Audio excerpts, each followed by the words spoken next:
আসসালামু আলাইকুম। হুমায়ূন আহমেদের লেখা প্রেমের উপন্যাস নবনী, পর্ব ২। আমি ঢাকায় ওর বাসায় উঠে এলাম। সেগুনবাগিচার অফিসের সাথে এ বাসা। একতলা দোতলা জুড়ে অফিস। দোতলার পেছনের দিকেই ওর বাসা। একটা মোটে ঘর। বারান্দার খানিকটা অংশ আলাদা করে রান্নাঘর। গ্যাসের ব্যবস্থা নেই, কেরোসিনে চুলায় রান্না। বারান্দার অন্য মাথায় বাথরুম। বাথরুম এবং রান্নাঘরের মাঝের ফাঁকা জায়গাটা ৮-১০টা ফুলটব। সপ্তম আশ্চর্যের মতো সেখানে একটা পাখির খাঁচায় ময়না পাখিও আছে। ও খুব আগ্রহ করে বলল, বুঝলে নবনী, এই ময়না মানুষের চেয়েও সুন্দর করে কথা বলে। ২ দিন যাক, দেখবে তোমার গলা হুবহু নকল করছে। এর নকলে কিন্তু খুব ওস্তাদ। ময়না বেশ আগ্রহ নিয়ে আমাকে দেখছে, কোনো কথা বলছে না। আমি বললাম, কই, কথা বলছে না তো। হঠাৎ তোমাকে দেখেছে এই জন্য। কয়েকদিন যাক, তারপর দেখবে ওর কথা যন্ত্রণায় থাকতে পারবে না। আমার বাড়িঘর তোমার পছন্দ হয়নি, তাই না নবনী? হয়েছে। পছন্দ যে হয়নি সেটা তোমার মুখ দেখেই বুঝতে পারছি। একা মানুষ তো, বিরাট বাড়ি নিয়ে কি করব। তাছাড়া বাড়িটা কিন্তু খুব ভালো, খুবই হাওয়া। ছাদে যাওয়ার সিঁড়িও আছে। ছাদে যাওয়া যায়। ছাদে যাবে? আচ্ছা, পরে তোমাকে নিয়ে যাব। টায়ার্ড হয়ে এসেছো, এখন রেস্ট নাও, আমি চা নিয়ে আসি। ও ঘর থেকে ফ্লাক্স নিয়ে ব্যস্ত ভঙ্গিতে নেমে গেল। এই বাসার সব কিছুই ছোট ছোট। সে যে ফ্লাক্সটা নিয়ে বের হয়েছে সেটিও ছোট। ১ কাপ চা ধরবে কিনা কে জানে। আমি ঘুরে ফিরে তার সংসার দেখতে লাগলাম। শোবার ঘরে একটাই খাট, সেই খাটে একটাই বালিশ। আমার জন্য দ্বিতীয় বালিশও কেনেনি। হয়তো আজ সন্ধ্যাবেলা বালিশ কিনতে যাবে, কিংবা কে জানে, হয়তো একটা বালিশে দুজনকে ভাগাভাগি করে ঘুমোতে হবে। একটা লেখার টেবিল খাটের সঙ্গে লাগানো।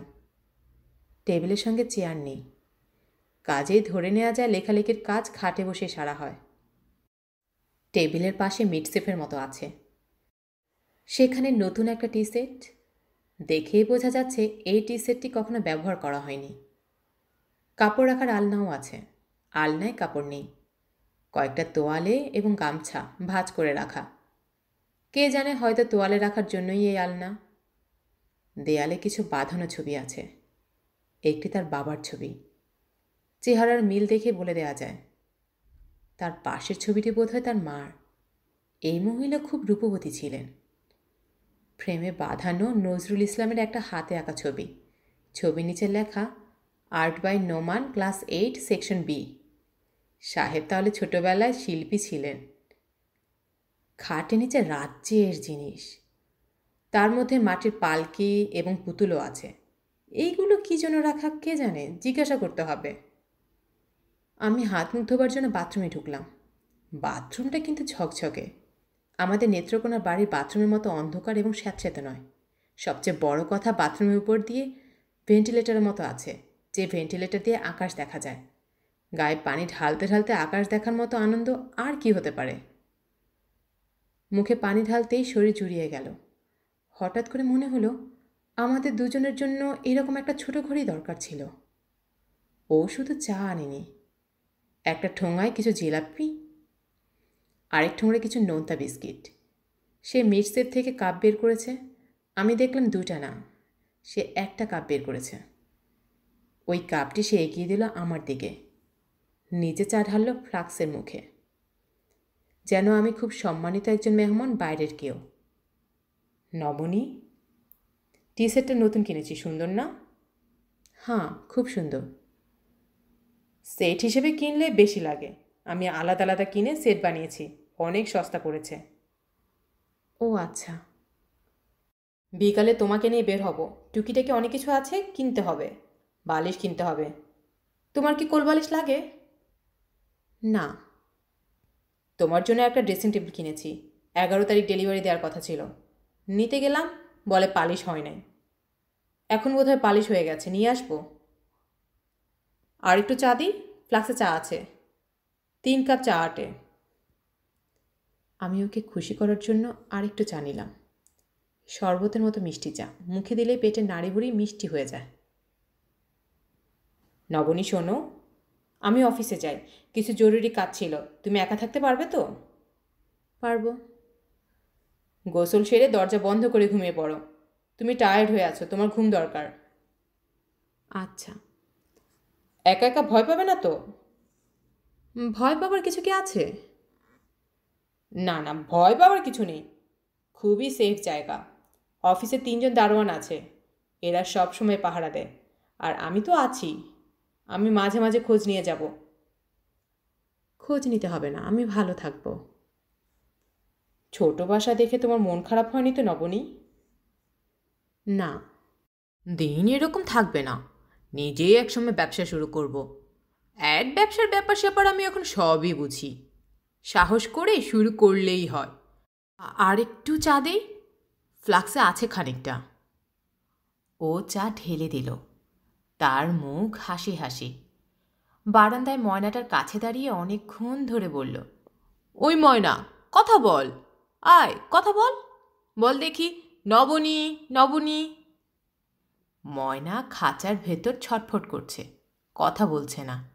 আমি খাটে বসে দেখছি। ও পকেট থেকে কলা বের করে খোসা ছাড়িয়ে সে ময়নাকে দিচ্ছে। গলার স্বর অনেকখানি নামিয়ে প্রায় অনুনয়ের ভঙ্গিতে বলছে, কথা বল না রে বাবা, কথা বল, বল দেখি, নবনী নবনী, কি হয় কথা বললে? আমাকে শোনানোর জন্য বেচারার যে চেষ্টা! এই পৃথিবীতে তার যা কিছু দেখানোর আছে সবই সে আমাকে দেখাতে চায়। আমাকে অভিভূত করাই তার লক্ষ্য।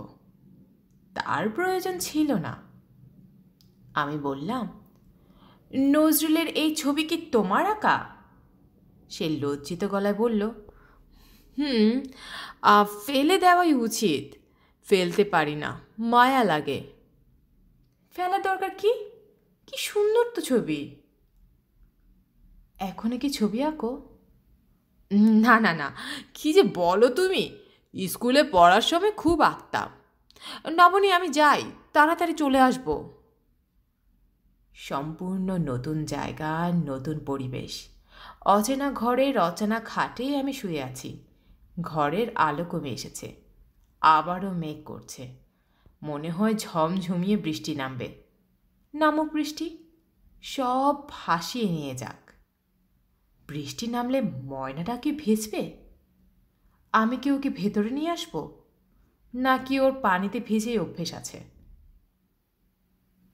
নিজের বাবা মা ভাই বোন কারোর কথা না, শুধু একটা ময়না পাখির কথা ভাবতে ভাবতেই আমি ঘুমিয়ে পড়লাম।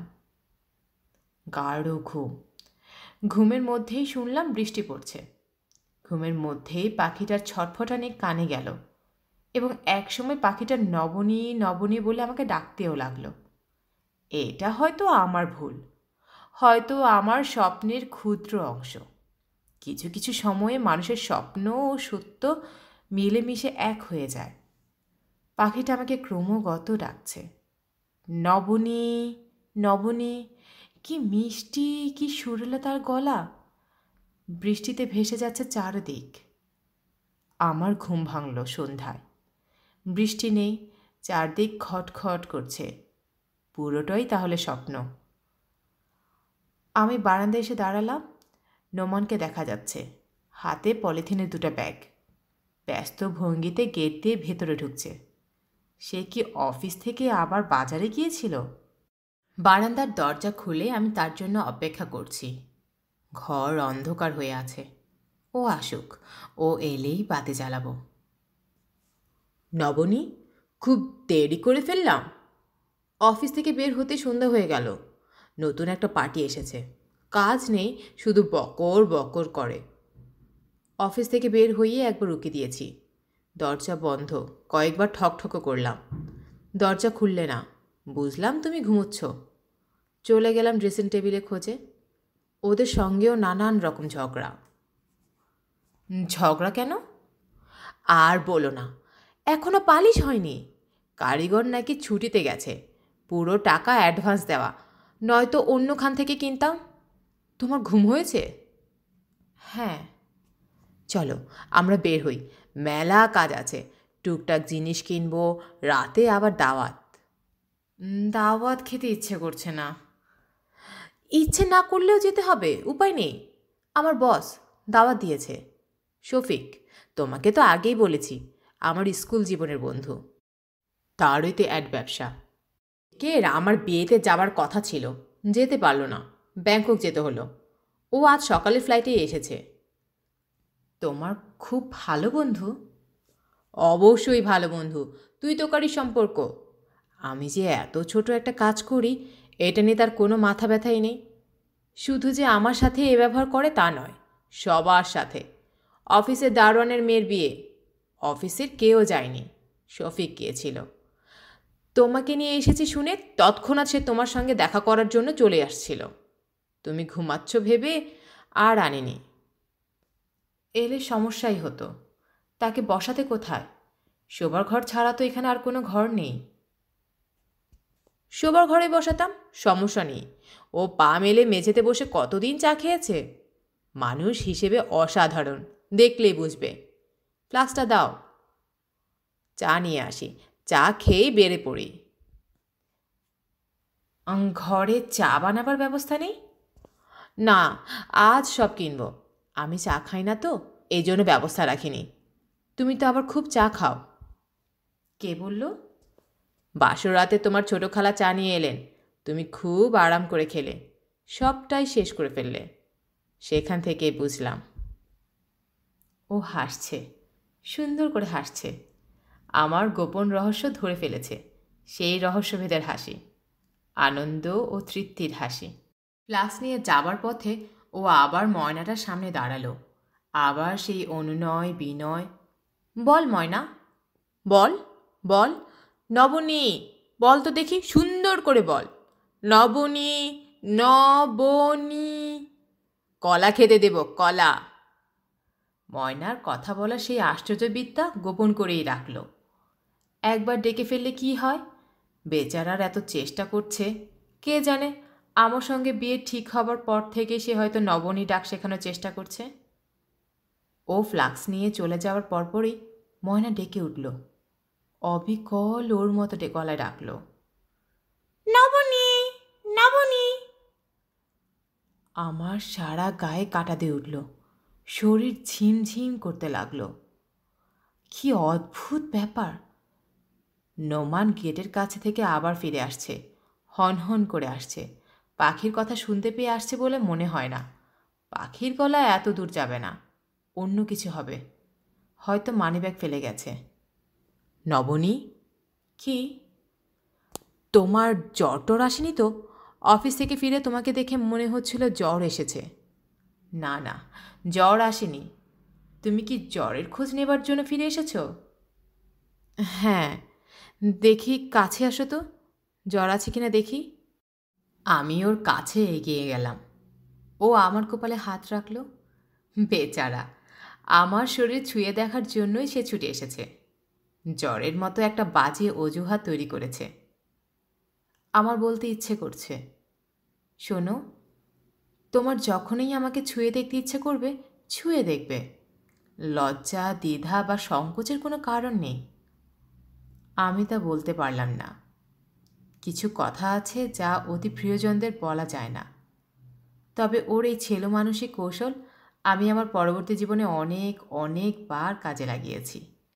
যখন আমার নিজের ইচ্ছে করছে ও আমাকে ছুঁয়ে দেখুক, তখনই বলেছি, এই শুনো, দেখো তো আমার জ্বর আছে কি না, শরীরটা ভালো লাগছে না। ও আমার কপালে হাত রেখে বলছে, গা পানির মতো ঠান্ডা, জ্বর নেই তো। আমি হেসে ফেলেছি। ও আমার হাসি দেখে হকচকিয়ে গেছে, তবে ব্যাপারটা ধরতে পেরেছে। বড়দের ছেলে মানুষই এক খেলা। দেখলে কত বড় বাড়ি? সে এমনভাবে বলল যেন বাড়িটা ওর নিজে। আমি হাসলাম। ওর ছেলে মানুষগুলো এখন আমার চোখে পড়া শুরু করেছে। দোকানে কেনাকাটার সময় প্রথমে চোখ পড়ল, যা দেখছে তাই দাম করছে। জাপানে একটা ডিনার সেটের দাম করল 52 পিসের সেট, দাম 13,000 টাকা। সে গম্ভীর গলায় বলল, ফিক্সড প্রাইস?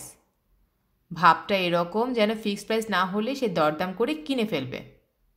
দোকানদাররা মানুষ চেনে, কে কি কিনবে বা কিনবে না তা চট করে তারা ধরে ফেলে। সে জবাব পর্যন্ত দিল না। নোমান তাতে অপমানিত বোধ করল না বা রাগও করল না। পাশের দোকানে ফুলদানি দরদাম করতে লাগলো। এক একটার দাম 2000 টাকা। এমনভাবে দাম করছে যেন 2000 টাকার দামের কয়েকটা ফুলদানি সে কিনে নেবে। শফিক সাহেবের বাড়িতে ঢোকার পর থেকে সে আমাকে বোঝানোর চেষ্টা করছে যে এত সুন্দর বাড়ি এই শহরে আর নেই।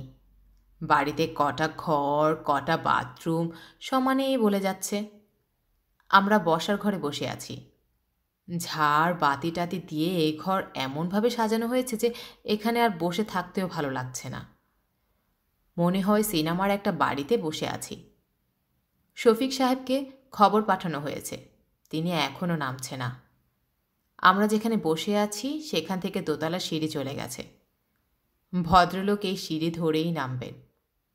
মার্বেল পাথরের সিঁড়ি। এই সিঁড়িতে কোনোদিন হয়তো এক কণা ধুলিও পড়ে থাকে না। আমি সিঁড়ির দিকে তাকিয়েই আছি। নবনী, বলো তো এই বাড়ির বৈশিষ্ট্যটা কি? ঢাকার সবচেয়ে সুন্দর বাড়ি, তাই তো? তা তো বটেই, এছাড়া কি? বলতে পারছি না। এই বাড়ির ছাদে কি আছে বলো তো দেখি। ফুলের বাগান। বাগান তো আছেই, রোজ গার্ডেন। এই ছাড়া কি আছে বলো? তোমাকে আগেই বলেছিলাম, বাসর রাতে, মনে নেই? না, মনে করতে পারছি না। সুইমিং পুল, বিশাল সুইমিং পুল। বাড়ির ছাদে সুইমিং পুল থাকে কখনো শুনেছ? না। শফিকের আছে। চাঁদনি রাতে যে কি সুন্দর দেখায়। পানিতে চাঁদের ছায়া পড়ে, তখন বাড়ির সব বাতি নিভিয়ে দেওয়া হয়। মেজাজ ভালো থাকলে অহনা ভাবিও গান গায়। উনি খুব সুন্দর গান জানেন। তাই নাকি? হ্যাঁ, উনি তো টিভির এ গ্রেডের শিল্পী। তবে টিভিতে খুব কম যান। গত মাসে প্রোগ্রাম পেয়েছিলেন, যাননি? শফিক সাহেব দোতলা থেকে নামছেনই না। আমরা অনেকক্ষণ ধরে অপেক্ষা করছি। নোমানের তাতে অসুবিধা হচ্ছে না, সে বাড়ির গল্প করেই যাচ্ছে।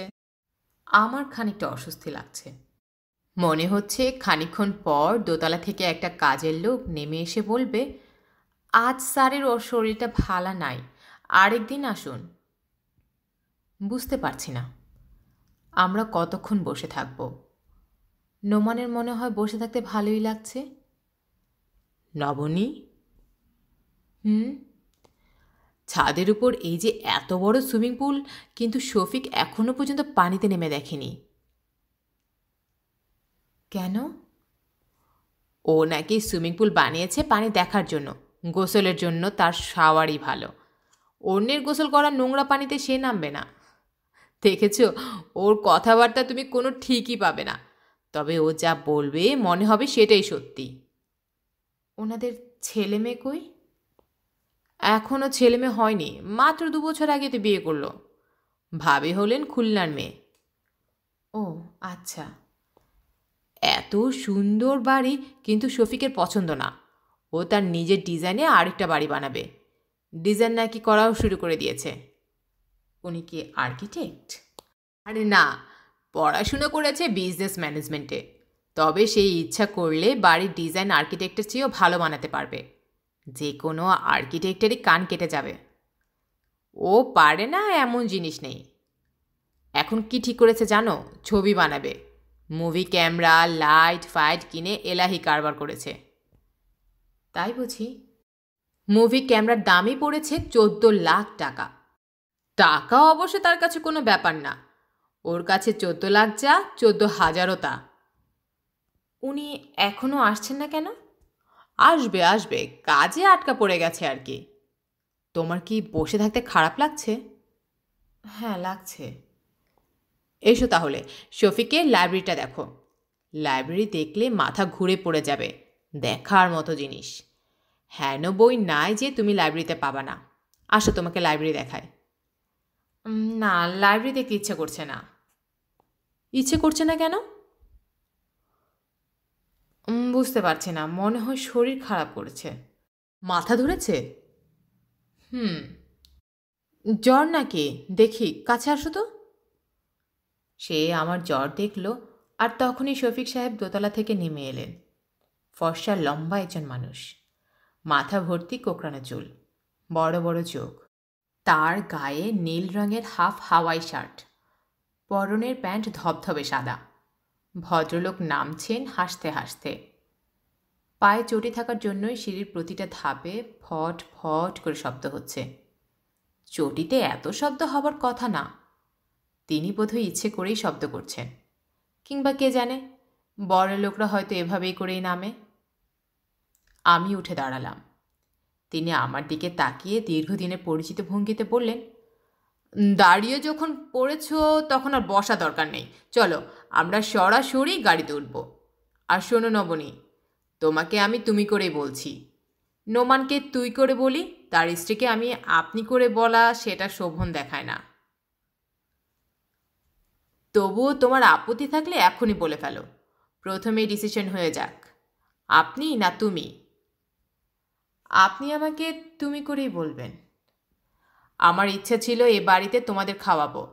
আমার স্ত্রী সেই উপলক্ষে রান্নাবান্নাও করেছে, কিন্তু সন্ধ্যার পর ঝগড়া করে সে বাড়ি থেকে উধাও হয়ে গেছে। কাজেই হোটেল ছাড়া গতি নেই। আমি যে নিচে নামতে দেরি করেছি তার মূল কারণ অহনাকে টেলিফোনে ট্রেস করতে পারছিলাম না। ঢাকা শহরে তার 1,00,000 পরিচিত মানুষ, সে কোথায় গিয়ে বসে আছে কে জানে। নোমান বলল, ভাবি নেই বলিস কি? তুই দেখে আকাশ থেকে পড়লি, ও তো এরকমই করে। আমি বললাম, আজ না হয় বাদ থাকুক, আমরা অন্য একদিন আসব। অন্য একদিন যে অহনাকে পাওয়া যাবে তোমাকে কে বলল? হোটেলের রিজার্ভেশন নেওয়া আছে, চলো যাই। ভদ্রলোক এক দৃষ্টিতে আমার দিকে তাকিয়ে আছেন। অপরিচিত একজন মানুষ যখন এভাবে তাকিয়ে থাকেন তখন অস্বস্তি লাগে, কিন্তু উনি যে তাকিয়ে আছেন তাতে অস্বস্তি লাগছে না। কেন লাগছে না তাও আমি বুঝতে পারছি না। তিনি হঠাৎ বললেন, নবনী, 1 মিনিট দাঁড়াও, তোমার একটা ছবি তুলে রাখি। এই মুহূর্তে তোমাকে খুবই সুন্দর দেখাচ্ছে। সৌন্দর্য কোনো ধ্রুব ব্যাপার নয়, ক্ষণ ক্ষণ বদলায়। আজ তোমাকে অপূর্ব লাগছে, তার মানে এই না যে কালো লাগবে। সুন্দর যখন লাগছে তখন তা ধরে রাখা যাক। তুমি দাঁড়াও। আমি দাঁড়িয়ে রইলাম। নোমান বলল, ওর আচার আচরণ আধা পাগলের মতো। তুমি ওর কথায় অস্বস্তি বোধ করছো না তো? না।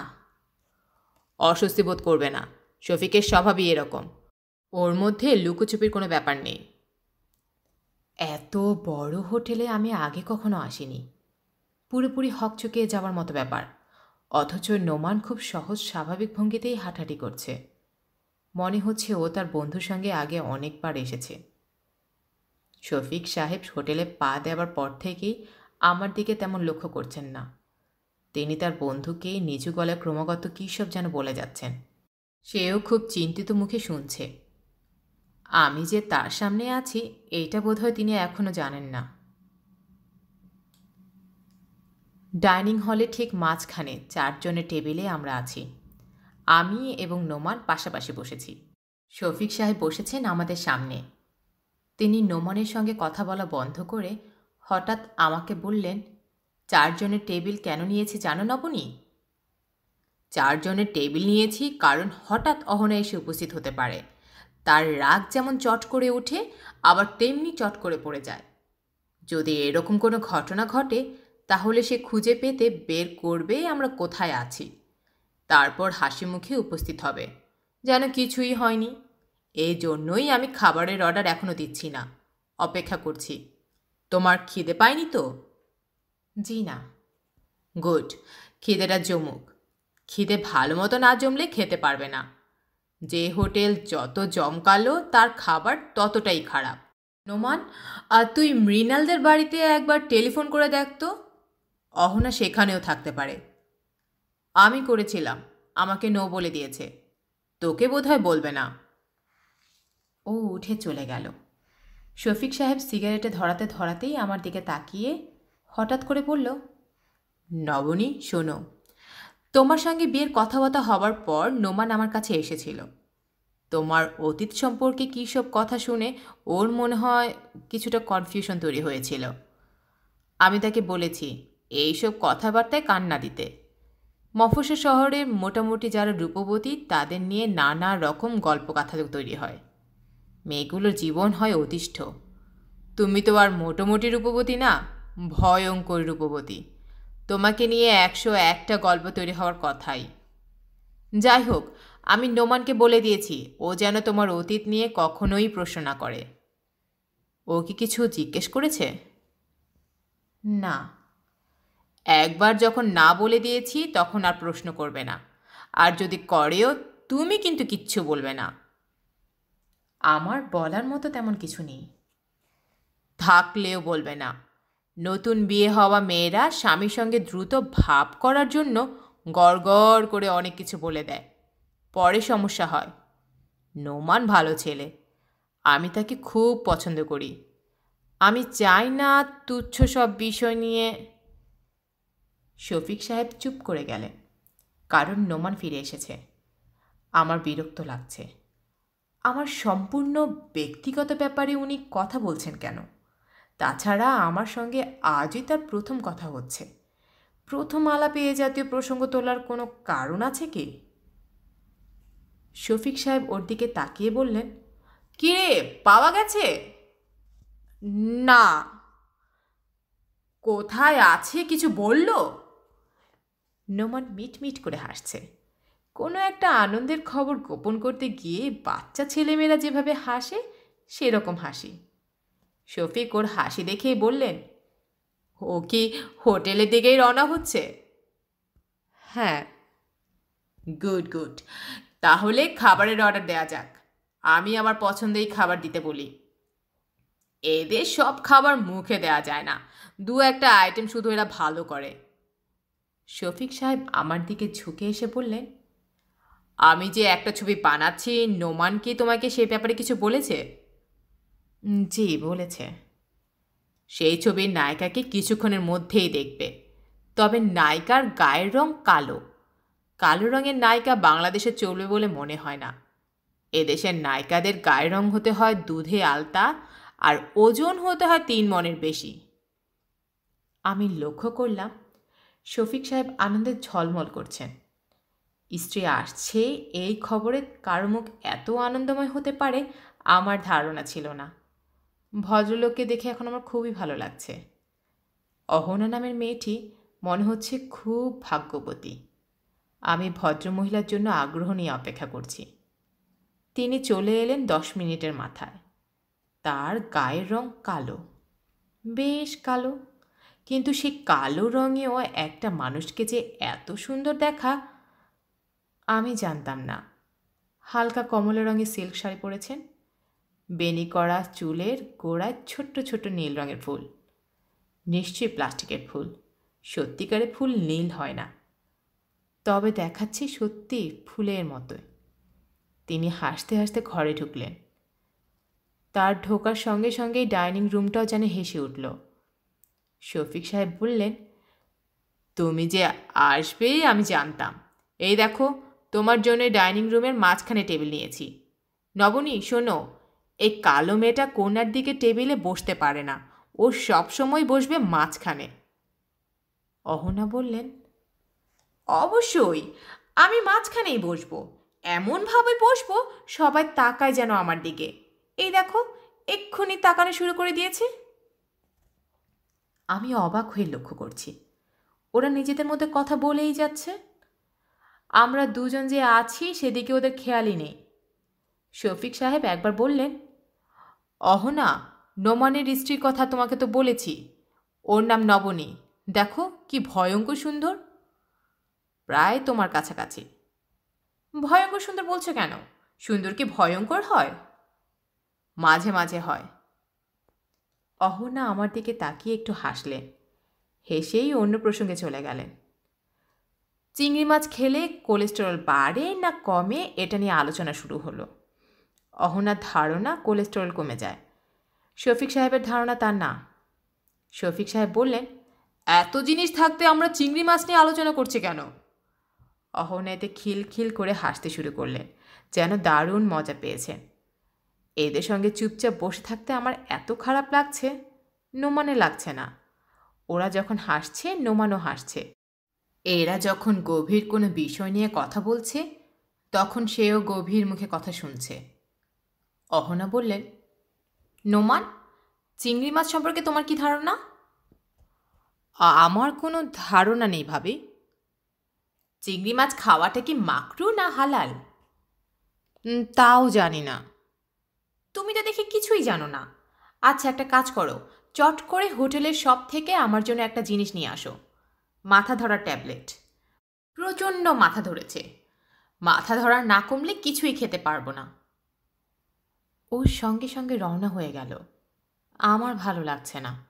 আমার কেন জানি মনে হচ্ছে এই মহিলা খুব সূক্ষ্মভাবে আমাকে দেখিয়ে দিতে চাচ্ছেন যে আমার অবস্থান অনেক নিচে, তাদের চাকর-বাকরদের কাছাকাছি।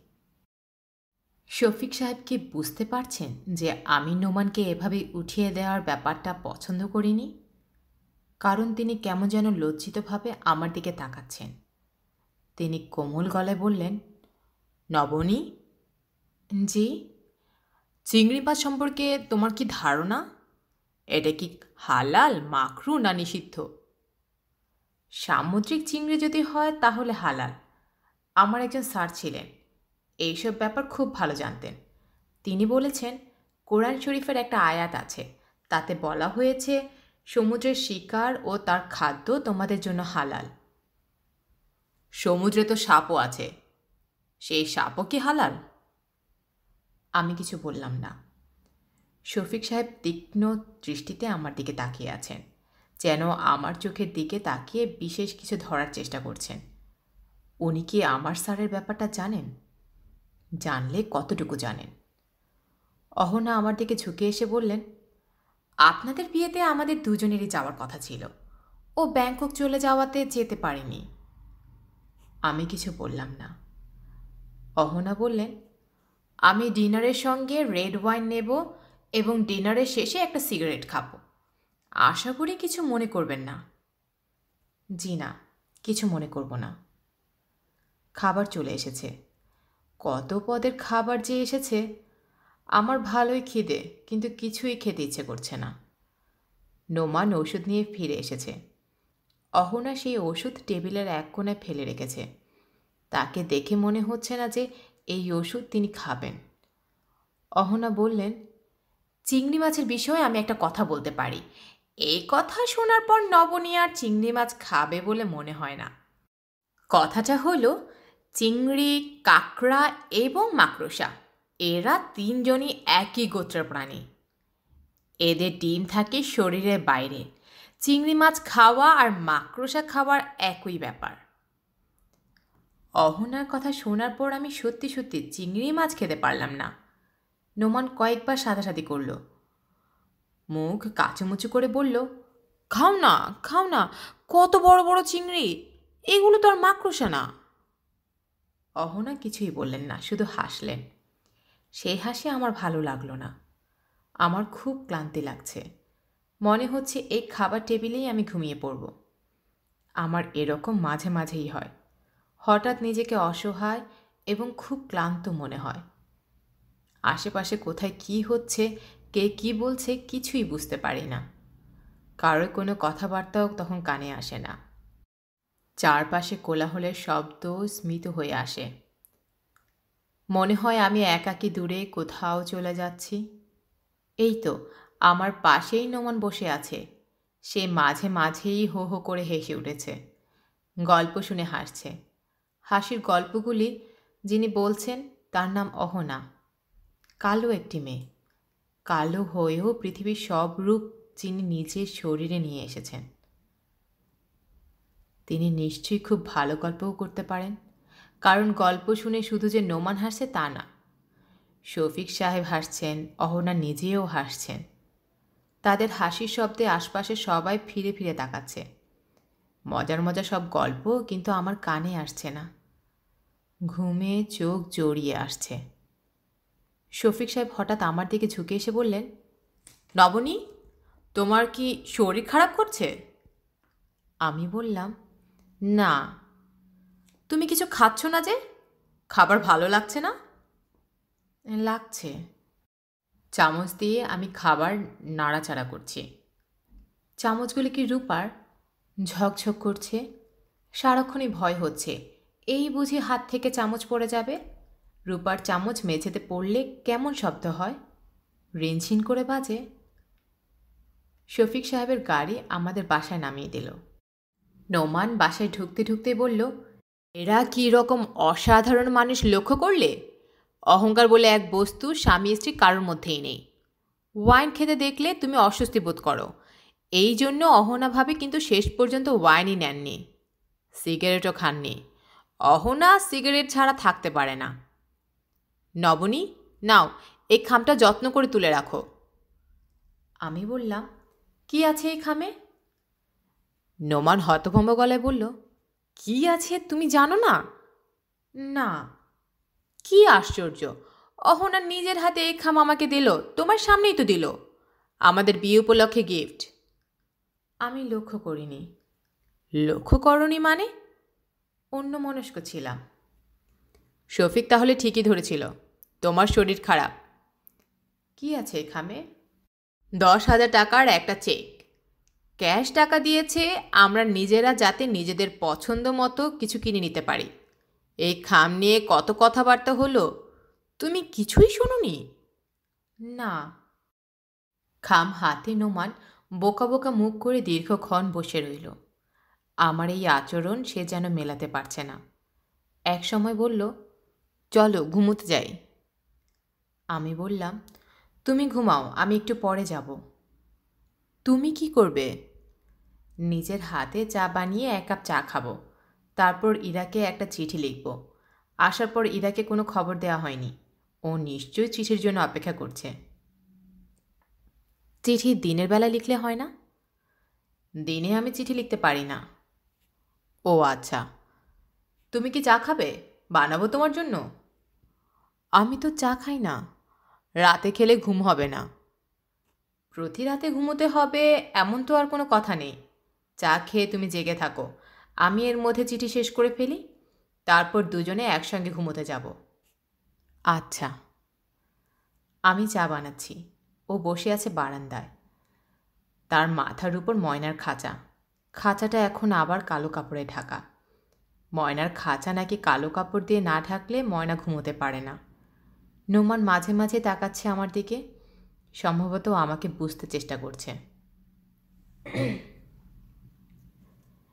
ইরা, এই কিছুক্ষণ আগে আমি আমার সংসার শুরু করেছি। কেরোসিনের চুলায় চা বানিয়েছি দুজনের জন্য। আমাদের বিবাহিত জীবনের প্রথম রান্না। চা তেমন ভালো হয়নি, ও কোত্থেকে যেন সস্তা ধরনের চা পাতা এনেছে। অনেকক্ষণ জাল দেবার পরেও রং আসেনি। পানসে ধরনের চা খেয়ে বলছে এত ভালো চা সে জীবনে কখনো খায়নি। এখন থেকে নাকি সে রোজ রাতে বারান্দায় বসে চা খাবে। এখনও সে বারান্দায় বসে আছে। বেচারার বোধহয় ইচ্ছে করছে আমার সঙ্গে ঘুমোতে যাবার। যেহেতু আমি চিঠি লিখতে বসেছি, সে অপেক্ষা করছে বারান্দায়। একজন আদর্শ স্ত্রীর উচিত এই অবস্থায় চিঠি লেখা বন্ধ করে স্বামীর সঙ্গে ঘুমোতে যাওয়া। আমার মনে হয় আমি কোনোদিনই আদর্শ স্ত্রী হতে পারবো না, কারণ তোকে চিঠি লিখতেই আমার ভালো লাগছে। ও অপেক্ষা করুক, অপেক্ষায় আনন্দ আছে। তাছাড়া আমার মনে হয় বারান্দায় বসে থাকতেও তার ভালো লাগছে। অন্তত বসে থাকার ভঙ্গি দেখে তাই মনে হয়। বসে থাকার মধ্যেও সুখী সুখী এবং দুঃখী দুঃখী ভঙ্গি আছে। ও বসে আছে সুখী সুখী ভঙ্গিতে। আমি কেমন আছি এই দিয়েই শুরু করি। ভালো আছি রে, নিরিবিলিতে শান্তিতে আছি। আমাদের দুজনের ছোট্ট একটা কামরার ঘর, 2টি মাত্র প্রাণী। ও ভুল বললাম, 2টি না 3টি প্রাণী। একটা পোষা ময়না। ও বলেছে ময়না নাকি রাজনীতিবিদদের মতো ক্রমাগত কথা বলে, তবে আমি এখনও তার কোনো কথা শুনিনি। ও আচ্ছা, একবার শুনেছি। ময়নাটা পুরুষের মতো গলায় বলছে, নবনী। ঠিক করেছি কাল ভোর থেকে সংসার গোছাবো, তবে সংসার গোছানোর কিছু নেই, সবই গোছানো। আমার কাজ হলে এই গোছানো সংসারে নিজের জায়গা করে নেওয়া। সেই জায়গা করে নিতে খুব অসুবিধা হয়নি, কোনো মেয়েরই বোধহয় হয় না। নোমান সম্পর্কে বলি, স্বামীর নাম ধরে লিখলাম বলে ভ্রু কুচকাচ্ছিস না তো? মানুষটা ভালোই, ওর মধ্যে সরল সরল ব্যাপার আছে, জটিলতা তেমন নেই। নেই বলেই ভয়ে ভয়ে আছি। আমরা মানুষের জটিলতা দেখেই অভ্যস্ত, সারল্যকে আমরা ভয় করি। কারোর ভেতর এই ব্যাপারটা দেখতে পেলে থমকে যায় এবং আমাদের মনের একটি অংশ বলতে থাকে, নিশ্চয়ই কোনো একটা রহস্য আছে। মানুষটার ভেতর রহস্য তেমন নেই, সাদাসিধা মানুষ। একটু বোধহয় কৃপণ, প্রতিটা পয়সা হিসেব করে খরচ করে। চা খাবো বলে চিনি কিনে এনেছি, ছোট্ট একটা পুটলিতে এতটুকু চিনি। তার ময়না পাখির জন্য কলা কিনে এনেছে, একটা কলার অর্ধেকটা কেটে খাইয়েছে, বাকি অর্ধেকটা পলিথিনের ব্যাগে মোড়ে রেখেছে, পরে খাওয়াবে। আমি বাথরুমে গোসল করলাম, সাবানটা মেঝেতে ফেলে এসেছিলাম। পরের বার ঘরে ঢুকে দেখি সেই সাবান সে সুটকেসে তুলে রেখে বাথরুমের মেঝে ন্যাকড়া দিয়ে মুছছে, যাতে মেঝেটা শুকনো খটখটে করে। আমাকে অবশ্য কিছুই বলেনি। পৃথিবীর সব স্বামী বিয়ের পরপর স্ত্রীদের উপর তাদের যে অধিকার আছে সেই অধিকার ফলাতে চেষ্টা করে। কেউ কেউ স্থূলভাবে করে, কেউ কেউ সূক্ষ্মভাবে করে। যেমন ধর, হঠাৎ বলবে, এক গ্লাস পানি দাও তো, অথচ হাতের কাছেই তার পানি গ্লাস। এই মানুষটা এখনো পর্যন্ত তা করছে না, মনে হয় করবেও না। শুরুতে যে করে না সে পরেও করে না। মানুষের চরিত্রের সব দোষ গুণ 24 ঘন্টার ভেতরেই ধরা পড়ে। ইরা, তোকে বসিয়ে রেখে আমি এখন বারান্দায় যাব, দেখে আসবো মানুষটা কি করছে, এখনও জেগে আছে না ঘুমিয়ে পড়েছে। তাছাড়া কলমটাও বদলাতে হবে, এই কলম দিয়ে ভালো লিখতে পারছি না, আরেকটা কলম দরকার। ঘরে আর কলম আছে কিনা কে জানে, ওকে বলতে হবে। যদি দেখি ও ঘুমিয়ে পড়েছে তাহলে আজ আর চিঠি লেখা হবে না। তোকে যে কথা দিয়েছিলাম পৌঁছে চিঠি দেব, তা সম্ভব হবে না, দেরি হয়ে যাবে। কাল হয়তো আর চিঠিও লিখতে ইচ্ছে করবে না। মানুষটা জেগেছিল, আমাকে দেখে আগ্রহ নিয়ে বলল, চিঠি লেখা কি শেষ? আমার মায়াই লাগলো, আহা বেচারা। কিন্তু মায়াকে প্রশ্রয় দিলাম না। নির্বিকার ভঙ্গিতে বললাম, ঘরে কি আর কলম আছে? সে বলল, ড্রয়ারে আছে। দাঁড়াও, আমি বের করে দিই। দুটো কলম টেবিলের উপর রেখে মুগ্ধ গলায় বলল, তোমার হাতে লেখা তো অনেক সুন্দর। তার বলার ভঙ্গিটা এমন যেন আমি আমার মস্ত বড় কোনো গুণ এতক্ষণ তার চোখের আড়াল করে রেখেছিলাম। আমি বললাম, তোমার হাতে লেখা কি খুব খারাপ? সে বলল, না, আমার হাতে লেখাও সুন্দর। দাঁড়াও, তোমাকে দেখাই। এই বলে এক টুকরা কাগজ নিয়ে সে লিখল, নবনী নবনী। ইরা, তোকে বললাম না, লোকটা সরল ধরনের। সরল না হলে কখনোই কাগজ নিয়ে তার হাতে লেখার পরীক্ষা দিতে বসত না। বুদ্ধিমানরা এই কাজ কখনোই করে না। আমি বললাম, তোমার হাতে লেখা তো আমার চেয়েও বেশি সুন্দর। এখন এক কাজ করো, বিছানায় শুয়ে থাকো, আমার চিঠি প্রায় শেষ। আর মাত্র 10-15 মিনিট, চিঠি শেষ করেই আমি চলে আসব। ও বাধ্য ছেলের মতো ঘুমোতে গেল। আমি চিঠি নিয়ে বসলাম। অনেক কিছুই তোকে লিখতে ইচ্ছে করছে। যেমন ধর, আমরা যে আজ ওর এক বন্ধুর সঙ্গে দেখা করলাম তার কথা। সে ভদ্রলোকের নাম শফিক। তিনি ওর অফিসের প্রধান ব্যক্তি, অফিসটাই তার। মানুষের কী পরিমাণ টাকা যে থাকতে পারে তা তাকে না দেখলে বোঝা যাবে না। ভদ্রলোক ওর ছেলেবেলার বন্ধু। এতে আমার আনন্দ হওয়ারই উচিত, কিন্তু আনন্দ তো হতে পারছি না। আকাশের সঙ্গে পাতালের বন্ধুত্ব হয় না, হওয়া বোধহয় ঠিকও না। ভদ্রলোকের ব্যবহার চমৎকার, কথাবার্তা চমৎকার, কিন্তু তবুও আমার ভালো লাগলো না। কেন লাগলো না তাও বুঝতে পারছি না। ভদ্রলোকের স্ত্রীর নাম অহনা। আমি প্রথম ভেবেছিলাম গহনা, পরে শুনি অহনা। নামটা সুন্দর, তাই না? এই ভদ্রমহিলা গায়ের রং কালো। কালো রঙের মেয়ে যে এত রূপবিত হতে পারে কে জানত। এনাদের সম্পর্কের কথা তোকে পরে লিখব, আপাতত এইটুকুই। তোদের কথা আমি কিছুই জানতে চাচ্ছি না। জানি তুই নিজ থেকেই সব লিখবি, কিছুই বাদ দিবি না। তোকে ছোট্ট করে একটা ধন্যবাদ দেওয়া দরকার। সুটকেস খুলে দেখি লাইব্রেরি থেকে আনা উপন্যাসটা, তিথির নীল তোয়ালে। তুই সুটকেসে দিয়ে দিয়েছিস। বই পড়ার সময় পাচ্ছি না। কাহিনী কি তাও ভুলে গেছি। আবার গোড়া থেকে শুরু করতে হবে। তোর চোখ কান এতটা খোলা তা বুঝতে পারিনি। তোর এত বুদ্ধি কেন? ভালো থাকিস। ইতি তোর আপা। ঘড়ির দিকে তাকিয়ে দেখি রাত 2:10। ও বিছানায় শুয়ে ঘুমোচ্ছে। বারান্দার দরজা খোলা। তাকে যতটা সাবধানী এবং গোছানো বলে মনে হচ্ছিল, আসলে সে ততটা না। বারান্দার দরজা খোলা রেখে সে ঘুমোতো না। আমি বারান্দায় এসে দাঁড়ালাম। চাঁদের আলো পড়ছে বারান্দায়। সরল ধরনের আলো। আমাদের বাড়ির ছাদে গাছের পাতার ফাঁক দিয়ে যেমন আলো আসতো, সেরকম জটিল নকশাদার আলো নয়। ও জেগে থাকলে তাকে নিয়ে কিছুক্ষণ বারান্দায় বসা যেত। এমন চট করে ঘুমিয়ে পড়বে তা ভাবিনি। ওকে কি ডেকে তুলব? আমি এসে তার গায়ে হাত রাখলাম। সে পাথরের মতো হয়ে আছে। ঘুমন্ত মানুষের গায়ে স্পর্শ করলে সে একটু না একটু নড়েই উঠবে। নোমান নড়ল না। সমান তালে তার নিঃশ্বাস পড়তে থাকল। আমরা দুজন পাশাপাশি হয়ে আছি। ওর গায়ে পুরুষ পুরুষ ঘামের গন্ধ। আমি কি অভ্যস্ত হয়ে গেছি? আজ তো তেমন খারাপ লাগছে না, বরং ইচ্ছে করছে ও গা ঘেঁষে ঘুমোতে। একটা হাত ওর শরীরে তুলে দিলে ওকে জেগে উঠবে, নাকি ঘুমের ঘোরে সে হাত সরিয়ে দেবে? দীর্ঘদিন ধরেই তো সে নিশ্চয়ই একা একাই ঘুমাচ্ছে। একা ঘুমিয়েই তো সে অভ্যস্ত। শরীরের উপর একটা বাড়তি হাতে চাপকে সে সহ্য করবে? জানালা গলে চাঁদের আলো আমাদের হাঁটুর উপর এসে পড়েছে। শরীরের একটি অংশ আলোকিত হয়ে আছে। নোমান বিড়বিড় করে কি যেন বলছে। দুঃস্বপ্ন দেখছি কি? বারান্দায় কালো কাপড়ে ঢাকা ময়নাটাও ছটফট করছে। কে জানে, হয়তো এরা দুজন একই সঙ্গে একটা দুঃস্বপ্ন দেখছে। পাখিদের স্বপ্ন ও দুঃস্বপ্ন বলে কি কিছু আছে? আমি ওর গা থেকে হাত সরিয়ে নিজের মতো শুয়ে পড়লাম। শাড়ির আঁচলে শরীর ঢেকে শোয়া। পাশ ফিরতেই খাট নড়ে উঠল।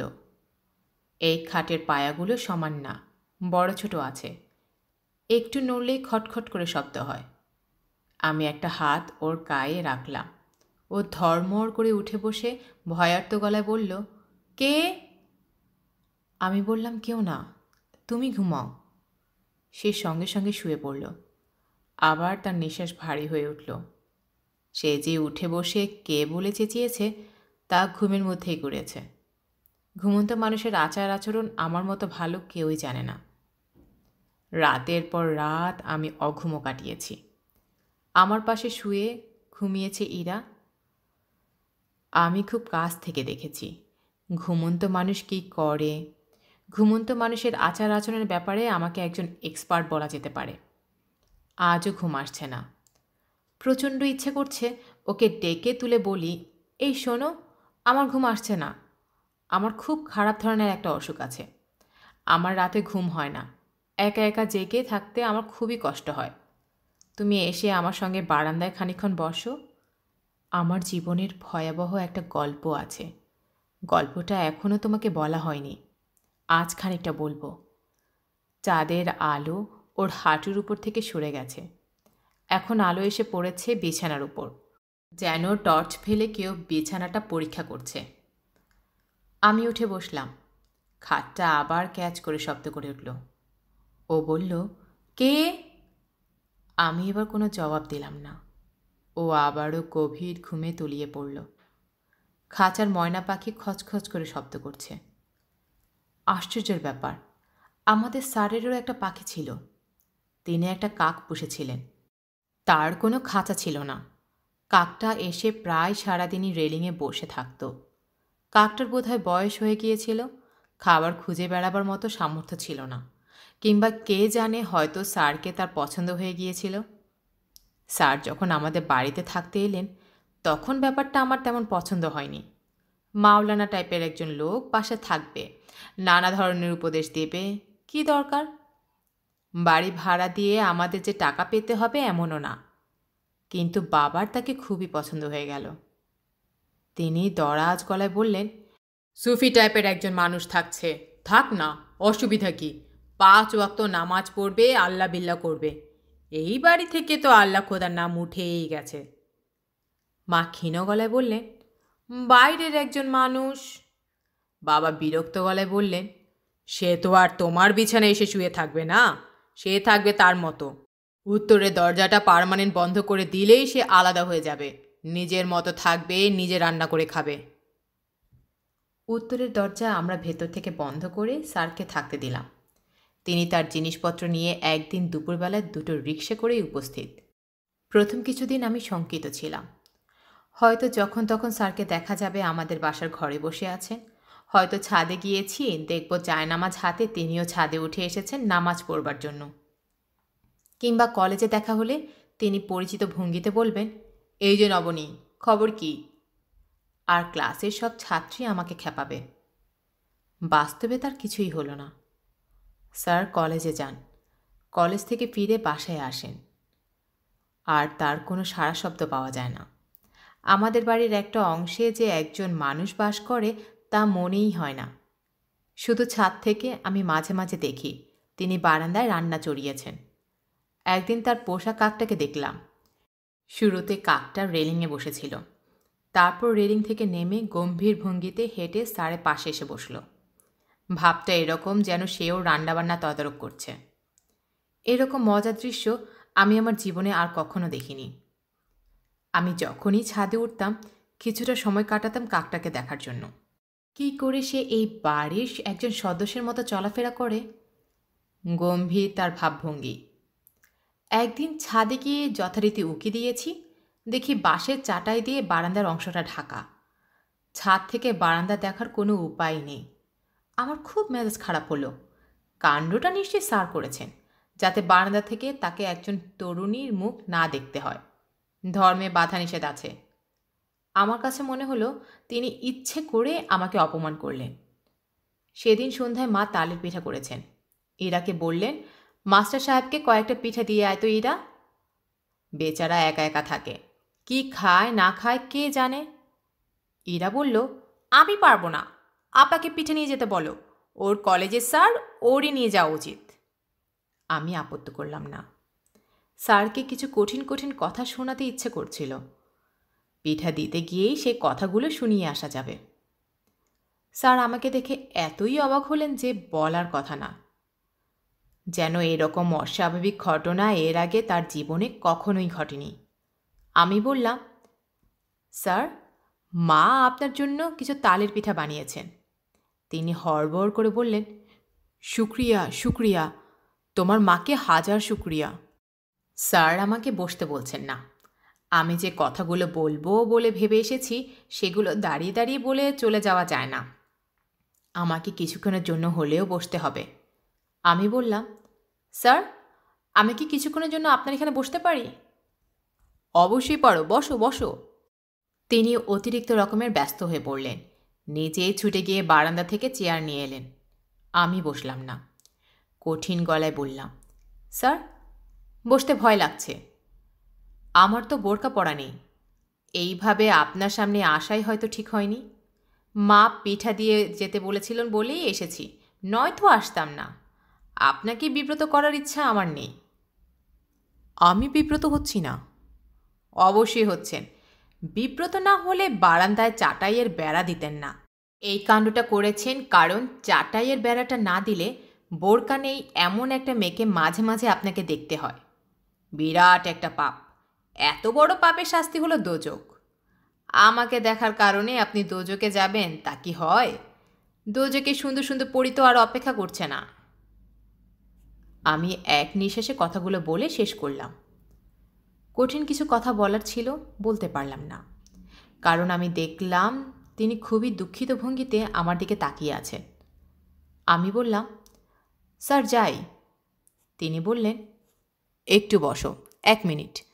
আমার উপর এরকম রাগ করে চলে গেলে আমারও খারাপ লাগবে, একটু বসে যাও। আমি বসলাম।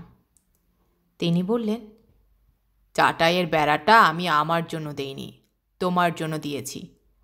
আমার মনে হয়েছিল তোমার একা একা ছাদে হাঁটার অভ্যেস। আমার জন্য স্বাধীনভাবে তা করতে পারছো না। তোমাকে এই সমস্যা থেকে মুক্তি দেবার জন্যই এটা করেছি। তুমি যে এমন রেগে যাবে বুঝতে পারিনি। তোমার রাগ কি একটু কমেছে? আমি কিছু বললাম না। তিনি যেন নিজের মনেই কথা বলছেন এমন ভঙ্গিতে বললেন, বোরকা নিয়ে তোমার মনে বড় ধরনের ক্ষোভ আছে বলে মনে হয়। এরকম থাকা উচিত নয়। আমাদের প্রফেটের সময় যুগটা ছিল আলেমে জাহিলিয়াতের যুগ। মানুষের প্রবৃত্তি ছিল পশুদের কাছাকাছি। মেয়েরা রাস্তায় বের হলে মানুষরা নানাভাবে তাদের উত্ত্যক্ত করত। মেয়েরাও যে ছেলেদের চেয়ে আলাদা ছিল তা না, তারাও এতে মজা পেত। তারাও চাইতো যেন পুরুষরা তাদের উত্ত্যক্ত করে, তাদেরকে দেখে অশ্লীল অঙ্গভঙ্গি করে। কারণ যুগটাই তো ছিল পশুত্বের যুগ।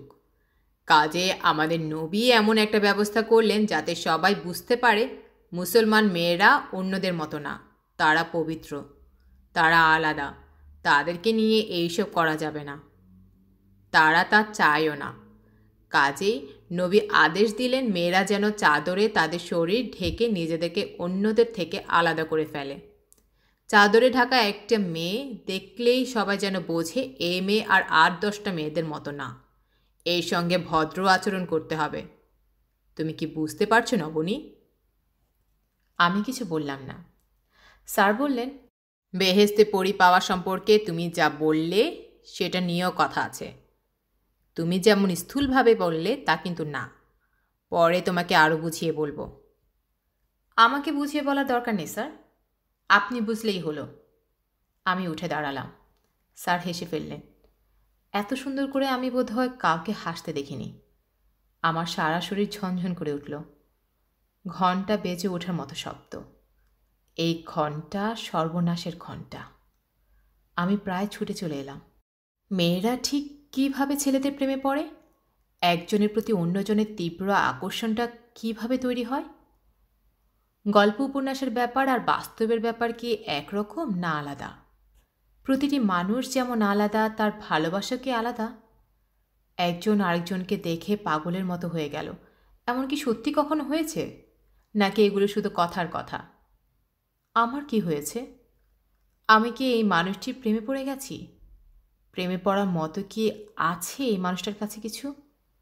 মানুষটি যদি বিবাহিত হতো, তার কয়েকটা ছেলে মেয়ে থাকতো, তাহলে কি আমি ঠিক এইভাবে আকর্ষিত হতাম? সারা রাত আমার ঘুম হলো না। জীবনে এই প্রথম আমার ঘুমহীন রাত্রি যাপন। কী যে এক ভয়ঙ্কর কষ্ট। বিছানার এপাশ ওপাশ করছি আর ভাবছি ভোর হচ্ছে না কেন। ভোর হোক, মনে হচ্ছে ভোর হলে আমার কষ্টটা কমবে। সূর্য ওঠার আগে আমি বিছানা ছেড়ে উঠলাম। দরজা খুলে বারান্দায় এসে দেখি মা ফজরের নামাজের জন্য অজু করছে। আমাকে দেখে বললেন, কী রে, এত সকালে ঘুম ভাঙল যে? একবার ভোরবেলায় উঠে দেখলাম কেমন লাগে।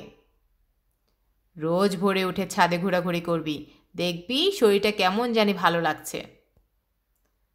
তুমি কি তাই করো মা? তোরা ছাদে যাস সন্ধ্যাবেলায়, আর আমি যাই ভোরবেলায়। মা আনন্দিত ভঙ্গিতে হাসছে। আমি ছাদে চলে গেলাম। সিঁড়ি দিয়ে ওঠার সময় মনে হতে লাগলো, আচ্ছা, ছাদে যদি উঠে দেখি স্যার ছাদে হাঁটাহাঁটি করছেন, তাহলে কি হবে? ব্যাপারটা মোটেই অস্বাভাবিক নয়, খুবই স্বাভাবিক। উনি নিশ্চয়ই নামাজ পড়ার জন্য ভোরবেলায় উঠেছেন। একবার উঠলে ছাদে কি আর যাবেন না? এত সুন্দর ছাদ। ছাদে কাউকে পেলাম না। আশাভঙ্গের তীব্র কষ্টে কান্না পাওয়ার মতো হয়ে গেল। আমার ইচ্ছে করতে লাগলো এক্ষুনি ছুটে গিয়ে ওনার দরজা ধাক্কা দিয়ে বলি, স্যার, আমাদের ছাদটা খুব সুন্দর, আসুন আপনাকে দেখাই। এখন থেকে রোজ ভোরবেলায় ছাদে বেড়াতে আসবেন, এতে আপনার শরীর ভালো থাকবে। সিঁড়িতে কার পায়ের শব্দ। উনি কি আসছেন ছাদে? অবশ্যই আসছেন, উনি ছাড়া আর কি হবে? আমি আমার শাড়িটার দিকে তাকালাম। বেছে বেছে আজকের দিনেই আমি এমন একটা বাজে শাড়ি পরেছি। আচ্ছা, আমার চোখে ময়লা জমে নেই তো? আমার বুক ধক ধক করে উঠল। কি বলবো আমি স্যারকে? না, স্যার না, মা এসেছেন। মার হাতে 2 কাপ চা, আমার জন্য চা এনেছেন। এত ভালো আমার মা, কিন্তু সেদিন ভোরবেলায় মাকে দেখে মনটা ভেঙে গেল। চিৎকার করে বলতে ইচ্ছে করল, তুমি এসেছো কেন মা? কেন তুমি এসেছো? কে তোমাকে আসতে বলেছে? চাঁদের আলো খাট থেকে নেমে গেছে। নোমানের ঘুম ভেঙে গেছে। সে উঠে বসতে বসতে অবাক হয়ে বলল, কি হয়েছে? আমি বললাম, কিছু হয়নি। ঘুমোচ্ছ না যে? না, আমার ঘুম আসছে না। শরীর খারাপ করছে নাকি? জ্বর? সে হাত বাড়িয়ে আমার কপালে স্পর্শ করল। আহ, তার হাতটা কি ঠান্ডা! আপনারা এতক্ষণ শুনলেন হুমায়ুন আহমেদের লেখা নবনী পর্ব 2।